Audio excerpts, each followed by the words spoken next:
कहाँ है confusion, board पे देखो। तो कल पीछे 2 क्लास में जो रिवर सिस्टम पढ़ रहे थे उसमें जो बातें डिस्कस हुई थी, पहले क्लास में तो डिस्कस किए थे जो पूरा नदी क्या होता है, सहायक नदी, उप सहायक नदी, वितरिका क्या होता है, उसके बाद से डेल्टा क्या होता है, एस्टोरी क्या होता है, ये सारा बात डिस्कस हुआ था जो रिवर को पढ़ने के लिए, रिवर तंत्र को पढ़ने के लिए एक बेसिक इन्फॉर्मेशन है। इसका वीडियो भी डला है, जिसका छूट गया वहाँ से कर सकता है। कल के क्लास में स्पेशली डिस्कस हुआ था कि प्रायद्वीपीय भारत की नदियाँ और हिमालय से निकलने वाली नदियों में क्या अंतर है, इसके बारे में बात हुआ था। अब बारी बारी से इसमें से जो इम्पोर्टेंट नदियां हैं उनके बारे में लिखना है, ठीक है। जिसमें से पहला अभी डिस्कशन में आया है जिसका नाम है सिंधु नदी तंत्र, ठीक है। ये वाला स्लाइड कल देखे थे हम कि 2 प्रकार से नदियों का डिवीजन है, एक हिमालय से निकलने वाली नदियाँ या हिमालयी नदियाँ, और दूसरा है प्रायद्वीपीय भारत की नदियाँ। हिमालय नदियों के भी 2 पार्ट है, अरब सागर में गिरने वाली नदियाँ और बंगाल की खाड़ी में गिरने वाली नदियाँ। वैसे ही प्रायद्वीपीय भारत के भी 2 पार्ट है प्रायद्वीपीय भारत की नदियों का, एक जो अरब सागर में अपनी जल विसर्जित करती है और दूसरा बंगाल की खाड़ी में, ठीक है। तो अभी इसमें से हम लिख रहे हैं हिमालय से निकलने वाली नदियाँ, और हिमालय से नदियों में निकलने वाले में भी अभी पढ़ रहे हैं सिंधु और उसकी सहायक नदी। यहाँ तक कोई दिक्कत परसेंट, इसको पढ़ेंगे सिंधु और सहायक नदी के बारे में। तो सबसे पहला बात कि सिंधु जो नदी है और इसकी सहायक नदी टोटल 3 कंट्री में ये प्रवाहित होती है, लगभग 2900 किलोमीटर तक। किसी किसी किताब में 2880 दिया हुआ है, लेकिन 9th क्लास वाला में एनसीईआरटी का जो बुक है उसमें 2900 लगभग दिया हुआ है, तो आप 2900 ही मानकर चले, ठीक है। 3 कंट्री में ये बहता है, एक तो तिब्बत जहाँ से ये नदी निकलती है, बीच में पड़ता है भारत जहाँ से होकर भी ये नदी प्रवाहित होती है, और लास्ट में ये पाकिस्तान पहुँचती है, और पाकिस्तान पहुंचने के बाद ये जाकर अपना ख़त्म हो जाती है। एक तिब्बत से निकलती है, तिब्बत बोले तो चाइना क्योंकि चीन का ही अधिकार है, दूसरा कुछ दूर भारत में प्रवाहित होती है, और उसके बाद से पाकिस्तान में, और इसका लास्ट कराची के जस्ट पास अरब सागर में इसका जल जाकर ख़त्म हो जाता है, ठीक है। टोटल तिब्बत, भारत और पाकिस्तान तीनों कंट्री को मिला देंगे तो लगभग 2900 किलोमीटर ये क्या होती है, प्रवाहित होती है। इसमें से भारत में इसकी लंबाई कितनी है, तो भारत में इसकी लंबाई है लगभग 1114 किलोमीटर, यानी 2900 किलोमीटर में से 1114 किलोमीटर ये नदी भारत में क्या होती है, प्रवाहित होती है, ठीक है। पहली बात, नदी की दिशा कुछ इस प्रकार से है, तो इसमें 2 उत्तर से मिलने, ऊपर से जो नदियाँ आ रही हैं उनको हम बोल देंगे उत्तर से मिलने वाली नदियाँ, नीचे से जो नदियाँ मिल रही हैं उनको क्या बोल देंगे, दक्षिण से मिलने वाली नदियाँ, ठीक है।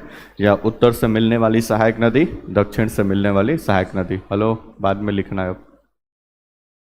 उत्तर से मिलने वाली सहायक नदी और दक्षिण से मिलने वाली सहायक नदी। तो पहला एक तो इस प्रकार से बोल सकते हैं। दूसरा, इधर से जितनी सारी नदियाँ मिल रही हैं उसको हम बोल देंगे दाएं तरफ से मिलने वाली नदियाँ, क्योंकि इधर देख रहे हैं तो ऊपर क्या है, दाएं है, और नीचे से जितनी नदियाँ मिल रही हैं इनको हम बोल देंगे बाएं तरफ से मिलने वाली सहायक नदी। तो एग्जाम में चारों प्रकार से उत्तर, दक्षिण, दाएं, बाएं, किधर से कौन सी सहायक नदी है, हमेशा इसका क्वेश्चन आते जाता है, ठीक है। तो इसको थोड़ा सा दिमाग में रखना है। ये नदी निकलती है, यहाँ पर एक ग्लेशियर है लगभग 5500 फीट की हाइट पे, या 5,500 मीटर की हाइट पे यहाँ पे एक ग्लेशियर है जिसका नाम है चेमायुंगडुंग ग्लेशियर। यहाँ का लोकल नाम है चेमायुंगडुंग ग्लेशियर। ये ग्लेशियर से जब पानी पिघल, मतलब पानी, बर्फ पानी में बदलता है, तो यहाँ के एक झील है यहाँ पे जिसका नाम है मानसरोवर झील, या इसी को बोखरचो झील के नाम से भी जानते हैं, ठीक है। तो स्पेशली मानसरोवर झील ही अधिकांश किताब में आपको मिलेगा, तो दिमाग में आपको मानसरोवर झील ही दिमाग में रखना है, ठीक है। लेकिन इसी के जस्ट आसपास ये भी झील है, बोखरचो झील, ठीक है। तो ये चेमायुंगडुंग ग्लेशियर से ये पानी पहुंचता है, मतलब कहाँ पे, मानसरोवर झील में। मानसरोवर झील के जस्ट बगल से इधर से सतलज नदी भी निकलती है, इधर एक नदी निकलती है जिसका नाम ब्रह्मपुत्रा रिवर भी है। तो लगभग 3 नदियों का ओरिजिन इसके आसपास से होता है। तो अभी हम पढ़ रहे हैं सिंधु रिवर के बारे में। तो यहाँ से ये नदी निकलती है, इसका मतलब ये सिंधु रिवर। यहाँ पे लद्दाख में ये नदी भारत में एंटर करती है, कहाँ पे, लद्दाख में, और जहाँ पे ये एंटर करती है उस जगह का नाम है दमचौक, जहाँ से ये भारत में क्या करती है, प्रवेश करती है। फिर ऊपर पढ़े थे यहाँ पे काराकोरम पर्वत श्रेणी है, नीचे जाएंगे तो लद्दाख है, और सबसे नीचे जास्कर है, फिर ग्रेटर हिमालय, मिडिल हिमालय, शिवालिक हिमालय पढ़े थे ना, ठीक है। तो ये लद्दाख और जास्कर श्रेणियों के बीच से प्रवाहित होती है। लद्दाख और जास्कर श्रेणियों के बीच से प्रवाहित होते हुए भारत में ये वाला क्षेत्र है जो स्पेशली अभी तो पीओके में है, पाक ऑक्युपाइड कश्मीर पाकिस्तान के रीजन में है। यहाँ से बाहर निकलती है नदी, ये जगह है चिल्लास। ये भी लद्दाख का ही हिस्सा है, लेकिन चूंकि इस पे पीओके के अंडर में है तो अभी ये पाकिस्तान के नेतृत्व, मतलब वहाँ पाकिस्तान का अधिकार है। तो चिल्लास से ये नदी बाहर निकलती है, फिर पाकिस्तान के बीचों बीचों, जैसे गंगा नदी को उत्तर भारत का एक काफ़ी बैकबोन माना जाता है, एग्रीकल्चर से लेकर जल परिवहन से लेकर तमाम चीज़ें, मतलब एक प्राणदायिनी नदी, मतलब कि पब्लिक उस पर काफ़ी डिपेंड है, या और इकोनॉमी हमारी ज़्यादा मतलब डिपेंड है, एग्रीकल्चर पूरा डिपेंड है। तो वैसे सिंधु रिवर पाकिस्तान के लिए काफ़ी इंपॉर्टेंस है, क्योंकि उसके बीचों बीच से फ्लो करती है, बहुत सारा यहाँ से एग्रीकल्चर वगैरह पाकिस्तान करता है। तो पाकिस्तान के बीचों बीच से फ्लो करते हुए ये नदी लास्ट में जाके अरब सागर में डेल्टा बनाती है और अपने जल को क्या कर दी, खत्म करती है। कोई दिक्कत परेशानी यहाँ तक?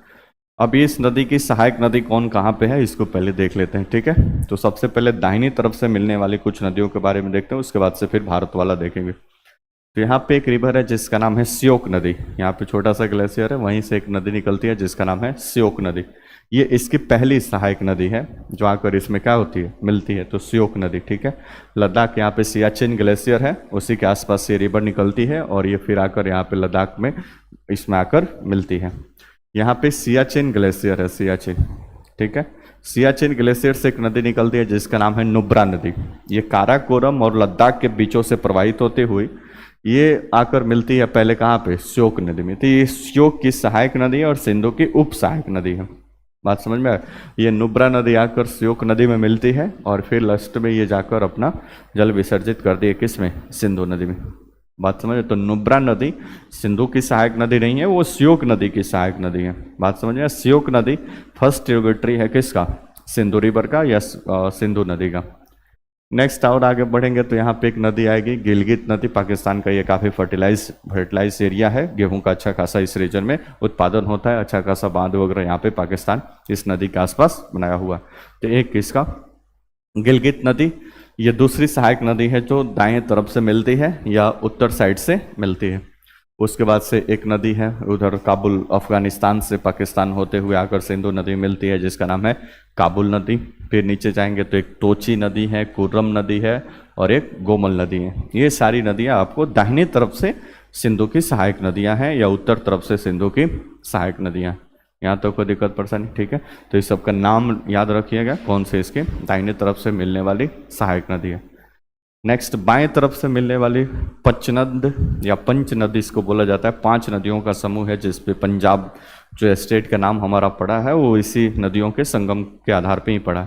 तो इसको सामूहिक रूप से पंचनद के नाम से जानते हैं, लेकिन ये 5 अलग अलग नदियाँ हैं। सबसे पहले आपको मिलेगा झेलम, उसके बाद से मिलेगा आपको रावी, उसके बाद से मिलेगा ब्यास और उसके बाद से सतलज, झेलम के नीचे एक मिलेगा आपको चेनाब। ये टोटल 5 नदियाँ आपको मिलेंगे जिसको सामूहिक रूप से पंचनद के नाम से जाना जाता है। कोई दिक्कत परेशानी हो तो बताइए, ठीक है। यहाँ पे आपका झेलम, यहाँ पे चेनाब, इसको रैंकिंग करते हैं। ये पहला आपका है झेलम, ये दूसरा आपका चेनाब, तीसरा रावी, चौथा ब्यास और 5वां सतलज। ये 5 नदियों को सामूहिक रूप से पंचनद के नाम से जाना जाता है। तो सबसे पहले झेलम नदी की बात कर लेते हैं। झेलम यहाँ पे एक जम्मू कश्मीर में एक कुंड है, अभी दिमाग में नहीं आ रहा है, यहाँ से ये झेलम नदी निकलती है, ठीक है। जम्मू कश्मीर से होते हुए थोड़ा सा बॉर्डर एरिया में ऐसे फ्लो ही करती है और उसके बाद से ये फ्लो करते हुए जाकर चेनाब नदी में अपना जल विसर्जित कर देती है। तो ये चेनाब की भी क्या है, सहायक नदी, ठीक है। ये 4 नदियाँ फाइनली जाकर मिल जाती है किस में, चेनाब में। और चेनाब नदी की ये वाला धारा जब 5 नदियाँ यहाँ तक आकर मिल गई तो इससे आगे ये पंचनद नदी के नाम से जानी जाती है, क्योंकि 5 नदियों का इसमें क्या है, संगम है, ठीक है। अब इसमें समझ में नहीं आता, देखिए आप कहने के लिए तो कहेंगे कि ये झेलम नदी है, इसकी सहायक नदी है ये चेनाब नदी और ये लेकर जल जा रही है, ये बोलेंगे कि ये इसकी सहायक नदी। मान लो कि यहाँ से ये नदी ए जा रही है, ये नदी बी आकर मिल गई और ये मतलब इधर से एक ए नदी आ रही है और इधर से वो बी आके मिल गए, अब इधर से आगे बढ़ रहा है। अब किसको बोलेंगे, ये बी की सहायक नदी है कि बी ए की सहायक नदी है? कुछ समझ में आ रहा है? कुछ समझ में नहीं। क्योंकि तो आपस में मिल के ही बह रही है ना। इसमें बोलने के लिए तो भी बोल सकते हैं कि ये बी की सहायक नदी है, भी बोल सकते हैं कि बी ए की क्या है, सहायक नदी।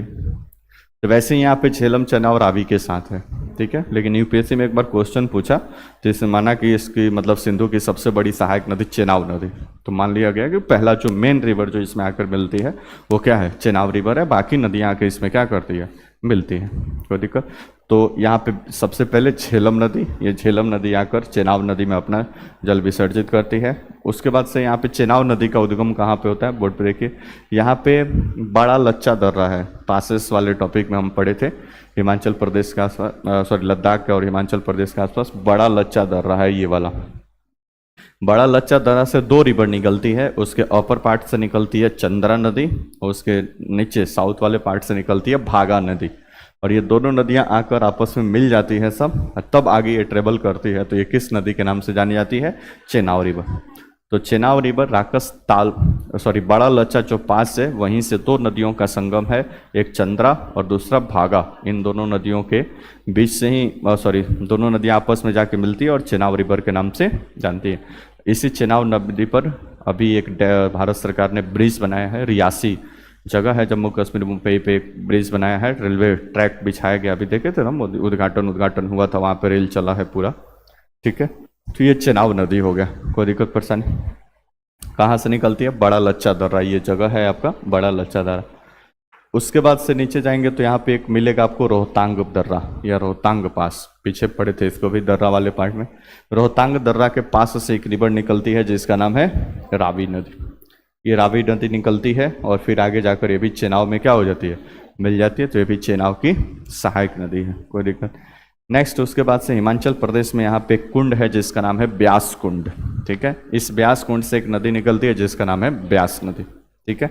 आगे चलकर यहाँ पे राकस ताल झील तिब्बत में है, तिब्बत से एक नदी निकलती है, यहाँ पे एक पास है, इस पास से अंदर भारत में एंटर करती है, फिर ये नदी आगे बढ़ती है। आगे चलकर यहाँ पे कपूरथला ये जगह है पंजाब में, ठीक है। यहाँ पे ये जो ब्यास नदी है वो आकर सतलज नदी में क्या हो जाती है, मिल जाती है। और इन दोनों के संगम पर एक बैराज बनाया गया है जिसका नाम है हरिके बैराज, और इसका लोकेशन है कपूरथला, कहाँ पे, पंजाब। इस बैराज पे इसके पानी को होल्ड करके रखा जाता है जरूरत के। यहीं से फिर एक हरिके बैराज से ही एक इधर नहर निकाला गया जिसका नाम है इंदिरा गांधी नहर। यहीं से एक नहर निकाला गया है जिसका नाम है इंदिरा गांधी नहर, जो अरावली के पश्चिमी साइड में या राजस्थान के आसपास के साइड में सिंचाई के लिए एक महत्वपूर्ण नहर माना जाता है, ठीक है। तो यह निकाला गया कहाँ से, हरिके बैराज से। बैराज क्या होता है, पानी को रोक, इधर से नदी पोल कर रही है, यहीं पे कुछ सिस्टम लगा पानी को क्या कर दीजिए, रोक दीजिए, और अपने हिसाब से जहाँ पे मर्जी वहाँ से नहर बनाकर निकाल लीजिए। जैसे कोसी बैराज बाढ़ को कंट्रोल करने के लिए बना हुआ है, कोसी बैराज, बोलो ना जी। तो इस तरह से तो यहाँ पे हरिके बैराज है, किसके संगम पर, ब्यास और सतलज नदी के संगम पे बना हुआ है। और हरिके बैराज कपूरथला पंजाब में, यहाँ से ये जो नदी क्या बोलते हैं नहर निकलती है जिसका नाम है इंदिरा गांधी नहर, जो राजस्थान के आसपास के क्षेत्रों में सिंचाई का एक प्रमुख नहर है। और जो भी यहाँ पे एग्रीकल्चर वगैरह होता है इसी नहर के पानी के बदौलत होता है। फिर ये नदी आगे ट्रेवल करती है और जाकर सिंधु नदी में क्या हो जाती है, मिल जाती है। फिर ये पांचों चारों नदियों और एक चेनाब, ये पांचों नदियां को लेकर चेनाब आगे बढ़ती है और ये नदी पंच नद के नाम से जानी जाती है। और मिठानकोट पाकिस्तान में एक जगह है, जाकर ये सारी नदियों का जल लेकर चेनाब नदी जाकर मिठानकोट पाकिस्तान में सिंधु नदी में क्या हो जाती है, मिल जाती है। उसके बाद से ये नदी जाकर अरब सागर में अपना पानी डिपोजिट करती है और ये नदी फिनिश्ड हो जाती है। बोलो ना जी उसने। ये आपका पूरा सिंधु नदी और उसके सहायक नदी, यानी ओवरऑल सिंधु नदी तंत्र या सिंधु नदी बेसिन के बारे में आप समझ लिए कि पूरा किस तरह से ये व्यवस्था है। कोई दिक्कत, वो लिख लिए तिब्बत पाकिस्तान 2900 किलोमीटर भारत में, लिख लियो कॉर्नर वाला, ठीक है। आगे लिखिए। अब इसी बात को लैंग्वेज में लिखना है कि कौन सी नदी किधर से निकलती है, किधर जाकर समाप्त होती है, ठीक है।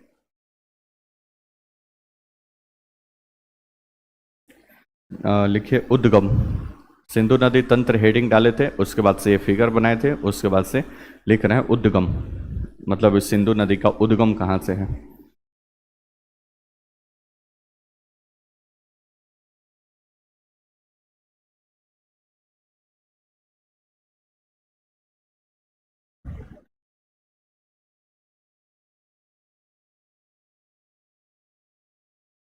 नेक्स्ट एक लिखे, इसका उद्गम तिब्बत में कैलाश पर्वत श्रेणी के पास, इसका उद्गम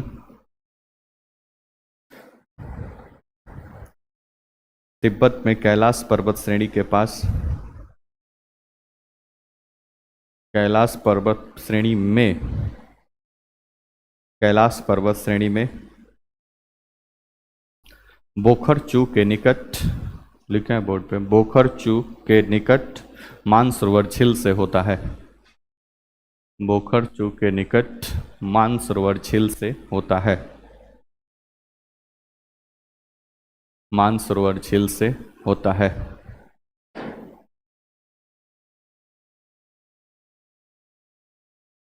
पूर्ण विराम। इस नदी को तिब्बत में, इस नदी को तिब्बत में, इस नदी को तिब्बत में सिरी खम्भान, इस नदी को तिब्बत में सिरी खम्भान या नहीं एवं शेरमुख के नाम से जाना जाता है। सिरी खम्भान या शेरमुख के नाम से जाना जाता है, शेरमुख के नाम से जाना जाता है।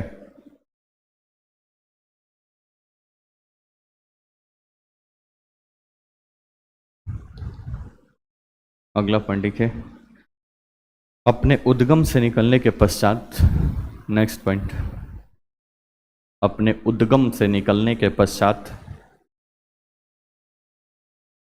अपने उद्गम से निकलने के पश्चात, निकलने से पश्चात सिंधु नदी, अपने उद्गम से निकलने के पश्चात सिंधु नदी दमचौक ब्रैकेट में लद्दाख, दमचौक ब्रैकेट में लद्दाख,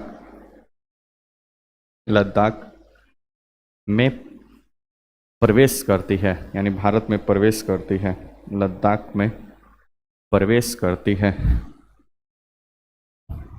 प्रवेश करती है। पूर्ण विराम। जो लद्दाख एवं जास्कर श्रेणियों के, जो लद्दाख एवं जास्कर श्रेणियों के मध्य, लद्दाख एवं जास्कर श्रेणियों के मध्य प्रवाहित होते हुए, लद्दाख एवं जास्कर श्रेणियों के मध्य प्रवाहित होते हुए, प्रवाहित होते हुए पाकिस्तान होते हुए, कमा देकर पाकिस्तान होते हुए अरब सागर में अपना जल विसर्जित करती है, अरब सागर में अपना जल विसर्जित करती है, विसर्जित करती है।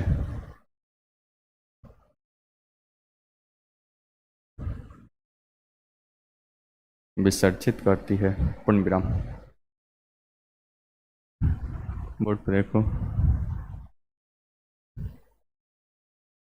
बोर्ड पे अब भारत और पाकिस्तान देखो, अब रिवर जहाँ पे पानी की स्कार्सिटी है वहाँ पे भी तो, वहाँ पर तो पानी की क्या है, आवश्यकता तो पड़ेगी ही, ज़रूरत तो पड़ेगी।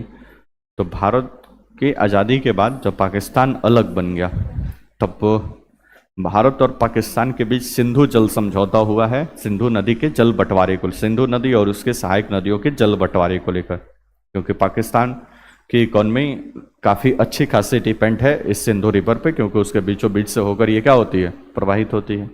अब उसकी पूरी इकोनॉमी उस पर ही डिपेंड, और पता चला कि सारा पानी भारत सरकार ही रोक रही, तो फिर दिक्कत परेशानी हो जाएगा ना, 5-6 को बैराज बनाकर सब जम्मू को कश्मीर में रोक रहे, तो फिर पाकिस्तान दिक्कत में पड़ जाएगा। बोलो ना जी इसका। इसलिए 1960 ईस्वी में भारत और पाकिस्तान के बीच एक समझौता हुआ जिसको सिंधु नदी जल समझौता के नाम से जाना। इसमें बिचौलिए का काम किया, मध्यस्थता का काम किया वर्ल्ड बैंक या विश्व बैंक, इसके लिए बिचौलिए का काम किया, ठीक है। और सिंधु नदी जल समझौता हुआ। सिंधु नदी जल समझौते में 6 नदी को रेफरेंस में रखा गया। एक तो सबसे पहले ये आपका कौन सी नदी है, सिंधु नदी। तो सिंधु नदी, फिर झेलम नदी, चेनाब नदी, झेलम नदी, रावी, ब्यास और सतलज। तो 6 नदियों को रेफरेंस में लिया गया। ठीक है, अब ये 6 नदियाँ यहाँ पे देखिए, सबसे पहले सिंधु रिवर है, बोलो ना जी असनो। उसके बाद से फिर आपका कौन सी नदी है, झेलम नदी है। उसके बाद से आपका चेनाब नदी है। उसके बाद से ब्यास नदी है, सॉरी रावी नदी है। उसके बाद से ब्यास नदी है और उसके बाद से सतलुज नदी है, सतलुज नदी है। ठीक है, अब इन 6 नदियों का पानी के डिस्ट्रीब्यूशन के लिए 1960 में भारत और पाकिस्तान के बीच 1960 में एक तरफ था इंडिया और दूसरी तरफ था पाकिस्तान, दोनों के बीच समझौता हुआ जिसको सिंधु नदी जल समझौता के नाम से जाना जाता है। 1960 में यह समझौता हुआ जिसमें समझौता करवाया था कौन, विश्व बैंक नामक जो संस्था है, इसने मिलजुल कर यह समझौता करवाया था। इस समझौते में क्या डिसाइड हुआ, तो ये समझौते में डिसाइड हुआ कि ऊपर की जो 3 नदियां हैं, सिंधु, झेलम और चेनाब, इसमें जो पानी का बंटवारा होगा वो पाकिस्तान एंड भारत के बीच, इंडिया के बीच जो पानी का बंटवारा होगा वो 80:20 में होगा। यानी 80% इसके पानी का, मतलब इन तीनों नदियों के 80% पानी का इस्तेमाल पाकिस्तान करेगा और 20% पानी का इस्तेमाल भारत करेगा। और नीचे की जो 3 नदियां हैं, रावी, ब्यास और सतलुज, इसको बोला गया कि इसमें इंडिया 80% यूज करेगा और पाकिस्तान 20% यूज करेगा। 20 और 80 का मामला बनाया गया। इस प्रकार से यह समझौता फाइनल हुआ और इस समझौते को नाम दिया गया सिंधु नदी जल समझौता। ठीक है, तो पंचनद नदियाँ या जो 5 नदियाँ हैं वो और एक सिंधु रिवर को कंप्लीट करते हुए 6 नदियों के पानी का जल का बंटवारा यहाँ पे किया गया है। ठीक है, तो ऊपर के 3 नदियों में 80-20 का अनुपात, 80% पाकिस्तान, 20% भारत। नीचे के 3 नदियों में 80% भारत और 20% पाकिस्तान। इस तरह से जल का यहाँ पे बंटवारा किया गया। ठीक है, अब आप सोच रहे होंगे सर माप आएगा कैसे, वहाँ पे कोई क्या लीटर लेके बैठा होगा कि 10 लीटर इधर जाएगा, 5 लीटर इधर जाएगा। ठीक है, पानी ठीक ठाक का था, पानी रहता है, वो क्यूसेक वगैरह सब टेक्नोलॉजी है जिसके माध्यम से डिसाइड होता है। फिक्स नहीं है, वहाँ पे बैठा हुआ नहीं 80% चला गया तो फिर रोक दो, अब इससे आगे नहीं जाना है, 20% अपने यहाँ रखना है, ऐसा कुछ नहीं होता है। वो सब आपस में टेक्नोलॉजी को इस्तेमाल करके इन सब का होता है, लेकिन समझौता कुछ इस प्रकार से इसको बनाया गया। कोई दिक्कत परेशानी, लिखिए, इसको लिखिए, नोट करके लिखिए। वर्ष 1960 में विश्व बैंक के सहयोग से, वर्ष 1960 में विश्व बैंक के सहयोग से विश्व बैंक के सहयोग से सिंधु एवं उसकी सहायक नदियों के जल बंटवारे के लिए,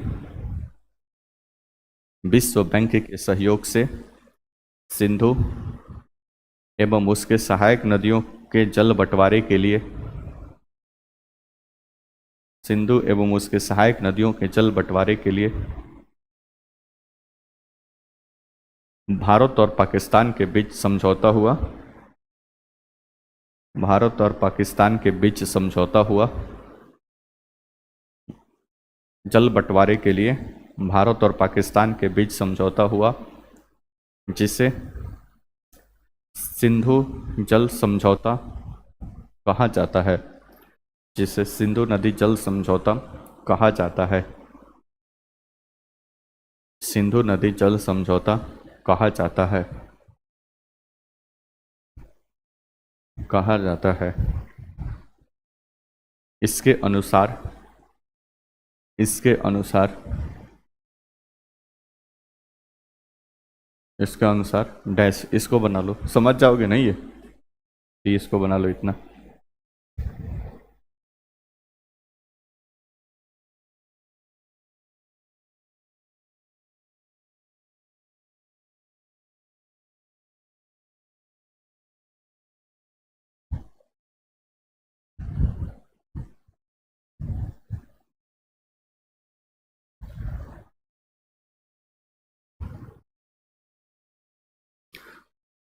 हो गया। अब आगे इसका डिटेल लिखना है। सिंधु नदी की जो जो सहायक नदी है कहाँ से निकलती है और कहाँ समाप्त होती है, तो सारा चीज़ नोट्स से करेंगे हम। ठीक है, तो इसके बाद से फिर गंगा रिवर जो आगे डिस्कशन में आएगा। बनाओ पहले इसको।